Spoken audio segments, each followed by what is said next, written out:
श्री गणेशाय नमः। प्रिय बंधुओं, हमने पहले एक भाग में आप लोगों को संत महिमा के अंतर्गत बताया कि संत अपने संपर्क में आने वाले प्राणी को भी संत बना देते हैं। इसीलिए गोस्वामी तुलसीदास जी महाराज ने भी कहा है कि दुनिया में यह दो बड़े ही दुर्लभ हैं। तो यह दो आखिर हैं कौन?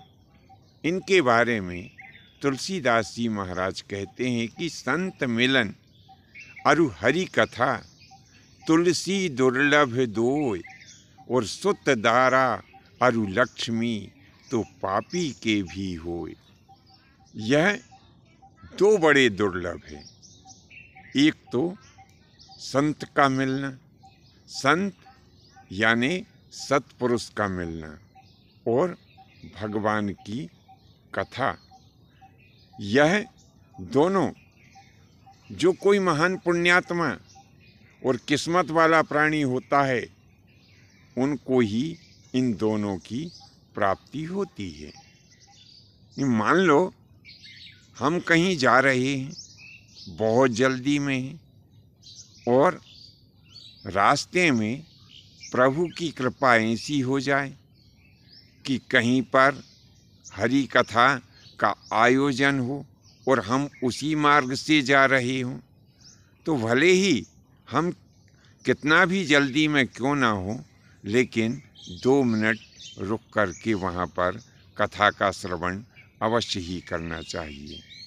इसके बाद में भी यदि हमारे पास में समय का बहुत ही अभाव हो, तो भी जिस मार्ग से हम जा रहे हैं और जहाँ पर कथा हो रही है, तो वहाँ पर थोड़ा सा रुक करके ठाकुर जी को प्रणाम अवश्य करना चाहिए। हमें ऐसा समझना चाहिए कि हमारे ऊपर ठाकुर जी ने बड़ी कृपा की, जो हमारे यात्रा के समय ठाकुर जी ने हमें दर्शन दे दिया।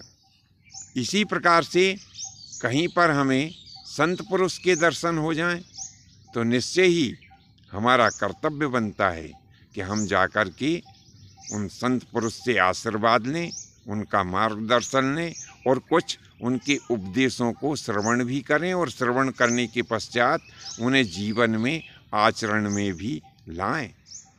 आपको जीवन में पत्नी, बच्चे, धन और यहाँ तक कि राजपाट भी प्राप्त हो सकता है, परंतु भगवान की कथा और संतों का दर्शन ये किस्मत वालों को ही प्राप्त होता है।